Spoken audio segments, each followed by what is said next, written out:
talked about Aston Villa, I feel we have to go even deeper because they are up against Arsenal also on Tuesday night, Wednesday morning. And there's so many different narratives concerning them, Dean, because they had not the best transfer window during the summer because of constraints placed upon them. They didn't know if they were going to be losing their starting goalkeeper or not right up until the last moment. Quite literally, he was waiting for a fax or call, an email or something from Manchester United. And this team, that point, they'd gone 4 games without a win. They hadn't even scored a goal. Now it's a very different scenario. So what's next for Unai Emery? How far can the club back him in the transfer market? Do you think they have to in January? Yeah, I don't know whether it was lost in translation, but the first words that come out of his mouth before the game today is, "We need players," he said. "We need players." I don't know whether he was meaning that as we need everybody fit and playing, or whether he was sending a message saying to the board, "Look, I need some players." It was very strange, right on the last minute when he signed, and it's still a mystery, he signed Lindelof, Sancho, and Harvey Elliott from Liverpool. I haven't got a clue what's going on there because he's played 1 game for him. So I don't know whether he didn't want the players that he brought in right at the end, or it was the only players that were available. But Liverpool have got rich owners. Aston Villa have got rich owners.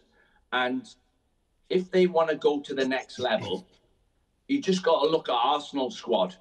Look at Liverpool's squad. Look at Man City's squad. The players that you bring in on the pitch are better than the ones that you bring in off. That's when you know you've got a good squad. If you're putting players on that aren't as good as the ones you're taking off, you're in trouble. So I think that's the next step. Today, saying that, he brought Ollie Watkins on, Jadon Sancho and Onana, 3 really good players. So beyond that, I think he's a bit threadbare, to be honest. I want to pick up a little bit on the Elliott situation. He had a great campaign for one of the England youth teams recently. There was a lot of talk about his future. It looked like a logical step for him.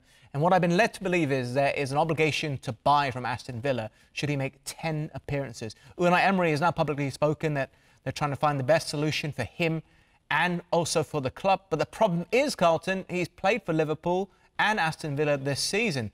So if he wants to play, either it's for Aston Villa, he reaches that marker of 10 games, they'll be obligated to buy him.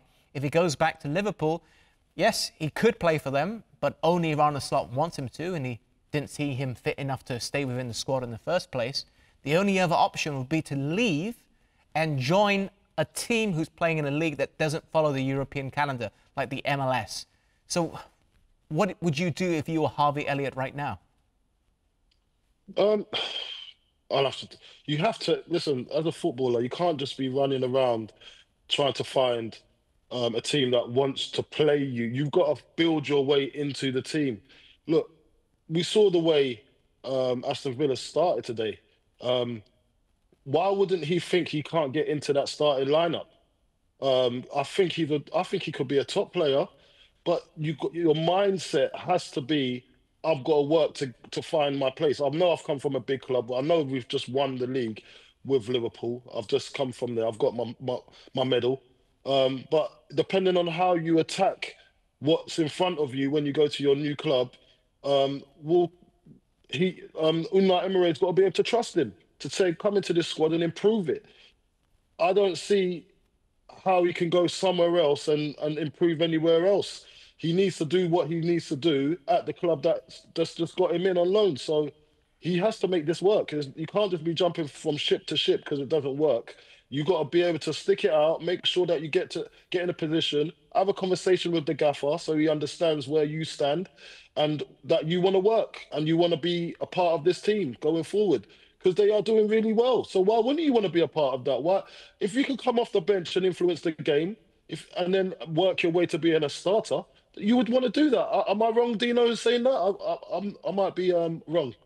No. The mystery is, though, so if I'm Unai Emery, I call him in. I say, look, Harvey, I'm not going to sign you when the option comes available. I'm not going to sign you because if I play you more than 10 games, I've got to do it. So what I'm going to do, I'm going to play you in 9.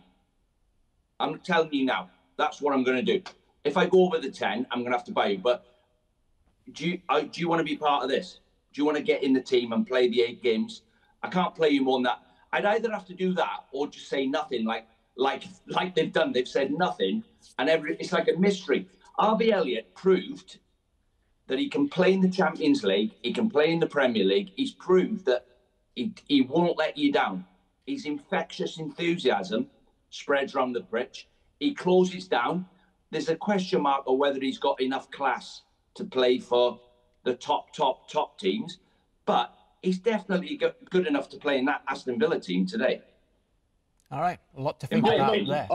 I definitely agree. I definitely agree with him, because you got to understand, you've got to make them want to sign you at the end of the season. That is the whole point. Like, that was the whole point of the contract. When you've got 10 games to prove yourself, you make sure you prove it.